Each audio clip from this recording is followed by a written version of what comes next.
సుమన్ టీవీలో మీ personal and business promotions కోసం కింది నెంబర్కి కాంటాక్ట్ చేయండి.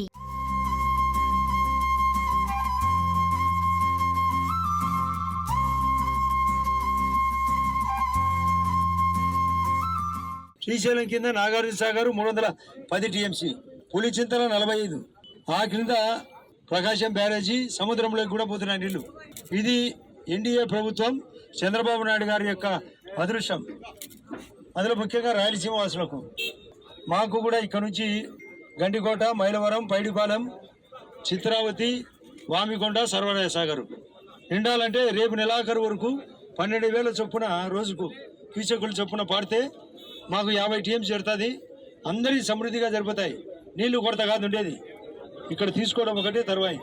కాబట్టి మంత్రి గారి ఆధ్వర్యంలో చాలా అదృష్టం జరిగింది. ఇంకా కాలువలు చేయాల్సిన అవసరం ఉంది. మా యొక్క డేటా ప్రకారం ఇంకా 30,000 కోట్లు కంటూ ఖర్చు పెడితే 300 టీఎంసీ అవసరం. 30 లక్షల ఎకరాలు పడతాయి. పరోక్షంగా మరొక 30 లక్షల ఎకరాలు, 30 లక్షల మందికి తాగునీరు కూడా ఉంటుంది. ఇది రాబోయే 5 ఏళ్లలో జరిగే కార్యక్రమం. కేంద్రం కూడా పూర్తి స్థాయిలో సపోర్ట్ చేస్తుంది. ఇది మేము డేటా కట్టి చెప్పే మాట. మళ్ళీ చెప్తున్నాం, 300 టీఎంసీ అవసరం రాయలసీమకు. 300 టీఎంసీకి గాను 30,000 కోట్లు ఖర్చు అవుతుంది. 30 లక్షల ఎకరాలకు పారుదల, పరోక్షంగా 30 లక్షల ఎకరాలు, 30 లక్షల మందికి తాగునీరు. కాబట్టి ఇంత బృహత్తర కార్యక్రమం. ఇదే రాయలసీమ సస్యామలం అయితే అటు చెన్నై కానీ తెలుగుగా నీళ్ళు పోతాయి. మాకు దగ్గరలో ఉండేది అటు బెంగళూరు, ఇటు చెన్నై స్థానికం. కోస్తా జిల్లాల కంటే కూడా పుణ్యవంతం అవుతుంది ఈ ఏరియా. ఉపాధి దొరుకుతుంది, ఉద్యోగం దొరుకుతుంది, హార్టికల్చర్ ఏర్పడుతుంది, సెరికల్చర్ ఏర్పడుతుంది, మైన్స్ ఉన్నాయి, సిమెంట్ ఫ్యాక్టరీలు వచ్చే ఏరియా ఇక్కడ. ఆ మహానుభావుడు జగన్ రెడ్డి ఏమి చేయక దరిద్రుడు పోయినాడు, చినిపోయింది, అదృష్టం పట్టింది. అందరూ గట్టిగా ఈ యొక్క జలయజ్ఞం జరిగినందుకు మీరందరూ ఇక్కడ ఉండే ప్రజలందరూ గట్టిగా చప్పట్లు కొట్టి ఆరతిచ్చినాం. చప్పట్లు కొట్టాలి గట్టిగా. ఇది మంచి కార్యక్రమం. దీనికి జలహారతి పట్టినది దానికే ఉద్దేశం. రేపు రాత్రి గండికోట కూడా చేరుతాయి. అన్ని దాటుకుంటూ వచ్చినాయి ఇక్కడికి. చాలా మంది వచ్చి ఉన్నారు. ఇక్కడ ఇంత ఎక్స్పెక్ట్ చేయలేదు. ఈ రోజు మన ఎమ్మెల్యే గారు చెప్పినట్టు ఫస్ట్ టైం నేను చూస్తున్నాను. చాలా మంచి ఎక్స్పీరియన్స్ ఇది. సో అందరికీ బెస్ట్ ఆఫ్ లక్ చెప్పాలనుకుంటున్నాను. సో మనకి ఎమ్మెల్యే గారు చెప్పినట్టు మన ప్రజా అందరికీ ఉపయోగపడుతుంది. రేపు కల్లా మనకి వాటర్ రీచ్ అవుతుంది కడప జిల్లాకి. సో ఇంకా మనకి ఎమ్మెల్యే గారు చెప్పినట్టు ఇంకా కొంచెం రిక్వైర్మెంట్ ఉంది. సో దానికి సంబంధించి కూడా ఫాలో అప్ చేసి మనకి ప్రాజెక్ట్ ఏదైనా వస్తే అది కూడా మనం మన స్థాయిలో ఫాలో అప్ చేసి మంత్రి గారికి కూడా ఫస్ట్ ఆఫ్ ఆల్ చాలా థ్యాంక్స్. ఇక్కడ వచ్చారు, ఇది మంచి కార్యక్రమంలో పాల్గొన్నారు. So thank you minister sir.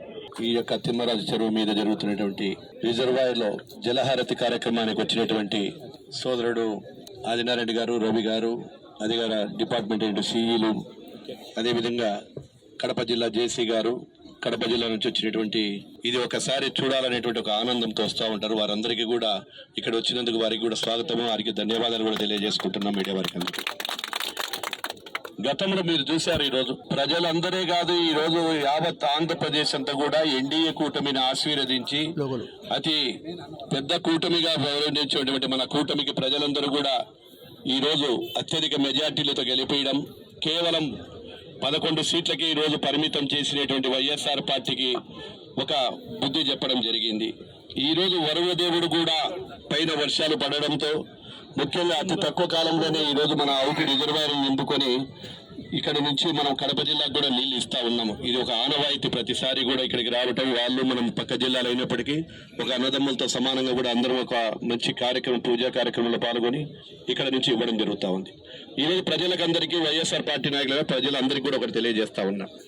ఈ రోజు ఈ నీళ్లు కడప జిల్లాకు కానీ అవుకు రిజర్వాయర్కు కానీ కేవలం 3 రోజుల్లో అవుకు రిజర్వాయర్లో 3.5-4 టీఎంసీల నీళ్లు పెడుతున్నామంటే, నాడు తెలుగుదేశం ప్రభుత్వంలో 2014 నుంచి 19 వరకు ఏదైతే గోర్కల్ రిజర్వాయర్లో దశాబ్దాల కాలంగా పెండింగ్ ఉన్నప్పటికీ కొన్ని 100 కోట్ల రూపాయలు కూడా ఖర్చు పెట్టి ఈ తెలుగుదేశం ప్రభుత్వం హయాంలో దాన్ని కంప్లీట్ చేసి, అదేవిధంగా గత ప్రభుత్వం వైఎస్ఆర్ ప్రభుత్వం కేవలం కమిషన్ల కోసం మట్టి వరకును కాలువలను మాత్రమే తవ్వినటువంటి ఆ యొక్క జిఎన్ఎస్ఎస్ కాలువ ద్వారా ఈ రోజు 20,000 క్యూసెక్లు 20,000 క్యూసెక్లు దాకా దాదాపుగా పారేటువంటి పని చేసి, అదేవిధంగా ఈ రోజు 10-12 వేల క్యూసెక్లు మన అవుకు రిజర్వాయర్లకి 2 టన్నులు, తర్వాత బైపాస్ లో టన్నుల నుంచి తర్వాత కూడా నింపడం జరిగింది.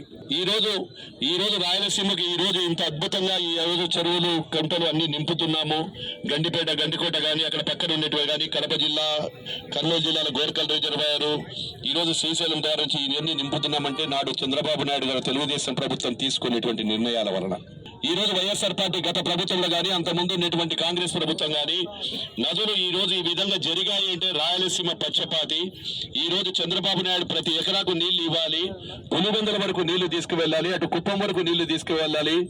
ఏది ఏమైనా రైతులు సుభిక్షంగా ఉండాలంటే ఒక తెలుగుదేశం ప్రభుత్వంతో చంద్రబాబుతోనే సాధ్యమైందని నిరూపించాడని చెప్పేదానికి నేను సాక్ష్యం. ఇదే అవుకు రిజర్వాయర్ మీద గతంలో ఒక రోజు రాత్రి నిద్ర చేసినప్పుడు నేను చెరువు కట్టల మీద నిద్ర చేస్తేనే ఏమన్నా వస్తాదా అని చెప్పినటువంటి వైఎస్ఆర్ పార్టీకి ఆ ప్రభుత్వంలో ఉన్నప్పుడు మేము తెలుగుదేశం 14-19 సమయంలోనే అవుకు రిజర్వాయర్ పెంచి కెపాసిటీ పెంచడం, నీళ్లు ఇవ్వడం, జిఎన్ఎస్ఎస్ కాలువ మరుగున పడినటువంటి పనిని కూడా కంప్లీట్ చేసి ఇచ్చిన ఘనత చంద్రబాబు నాయుడుది. ఈ రోజు నదులను అనుసంధానం చేస్తున్నాడు. ఈ రోజున నదులు అనుసంధానం చేసి ఒక రాయలసీమనే కాదు యావత్ ఆంధ్రప్రదేశ్ కూడా సుభిక్షంగా పెట్టాలి. నదుల అనుసంధానం అనే కార్యక్రమము ఎన్డీఏ కూటమి కూడా సహకరిస్తా ఉంది. ఈ రోజు మోడీ గారి సహాయ సహకారాలతో ఈ రోజు మనకు కూడా చుట్టూ నీళ్లు వస్తే ఈ పరిశ్రమలు ఇటు ఒక సిమెంట్ పరిశ్రమలు కావచ్చు, ఇటు ప్రతి ఎకరాకు నీళ్ళు ఇచ్చే సుభిక్షంగా కూడా మారుతుంది. గత తెలుగుదేశం ప్రభుత్వంలో నీరు చెట్టు కింద మనం ఆ రోజు చేసినటువంటి చెక్ డ్యాములు కావచ్చు, కాలువలో ఉండేటువంటి దొంగలు తీసి తర్వాత కంప చెట్లు తీసి చేసేటువంటి ఈ రోజు మనకు భూగర్భ జలాలు కూడా ఉన్నాయి. ఈ రోజు భూగర్భ జలాలు ఎండాకాలం అయినప్పటికీ మనకి ఈ విధంగా ఉన్నాయంటే నా రోజు నీరు చెట్టు కార్యక్రమంలో చేసినటువంటి కార్యక్రమాల వలన ఆ రోజు గొప్పగా మనం పనిచేశాం. అయినా చాలా మంది కార్యకర్తలకు, నాయకులకు కూడా కష్టపడి చేసిన కాంట్రాక్టర్కు డబ్బులు కూడా ఇవ్వరు ఈ ప్రభుత్వం. వైఎస్ఆర్ ప్రభుత్వం వేల కోట్ల రూపాయలు పనులు చేసిన దానికి కూడా కచ్చా సాధింపు చర్యలు ఆ రోజు మమ్మల్ని అందరూ కూడా ఇబ్బందులు పెట్టారు. ఎంతో మంది కార్యకర్తలు కూడా పోయినారు. వాళ్ళ కష్టం వృధాగా పోలేదు, కార్యకర్తల కష్టం. ఈ రోజు చెరువుల్లో భూగర్భ జలాలు పెరిగాయంటే ఆ రోజు ఎక్కడ పూలను పడినటువంటి చెరువులు కావచ్చు, గుంటల్లో ఆ రోజు చేసినటువంటి డీసిల్టింగ్ వల్ల ఈ రోజు అందరికీ కూడా ఉపయోగపడతా ఉంది. వైఎస్ జగన్మోహన్ రెడ్డి జీవితంలో యారైనా పరదాల చాటులో తిరిగాడు కానీ ఏ చెరువుకు కానీ ఏ ప్రాజెక్టు కూడా వచ్చినారని చెప్పమని సిగ్గుశరం లేని వైఎస్ఆర్ పార్టీ నాయకులు అడుగుతా ఉన్నాం. ఏ రోజు ప్రజల మమైక్యం రాలేదు, ఏ రోజు ప్రజల వద్దకు రాలేదు, కేవలం కచ్చ సాధింపు చర్యల్లో వేస్తా ఉన్నాడు. ఇప్పుడు వచ్చి మళ్ళా నంద్యాల రాజకీయం చేసిపోయాడు. ఇప్పటికీ కూడా ప్రతిసారి ఈ యొక్క వచ్చినప్పుడు ఏ రోజు కూడా కడపలో కూడా ఐఏబీ మీటింగ్, మా యొక్క కర్నూలు ఐఏబీ మీటింగ్ కూడా 5 సంవత్సరాలు ఉంటే కేవలం 2 సార్లు మాత్రమే పెట్టినట్టున్నారు. అది కూడా నాయకులు రానీలా. ఏదైతే రైతు సంఘాలు ఉన్నారో రైతు సంఘాలు కూడా తరిమేశారు, పోలీసు కస్టడీలో పెట్టి చేశారు. మేము ఐఏబీ మీటింగ్ పెడితే రైతుల సమక్షంలో, నాయకుల సమక్షంలో ఖచ్చితంగా మీ అభిప్రాయాలు చెప్పండి.